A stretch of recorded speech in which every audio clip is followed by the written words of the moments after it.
A group that wants to turn Rockford into a top community by 2025 names a new executive director.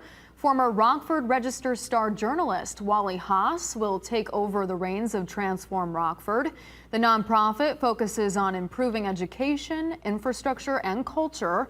Some critics say the organization hit a rut over the past few years, something Haas wants to change. We need to have a safer community, and we need to have a more educated populace.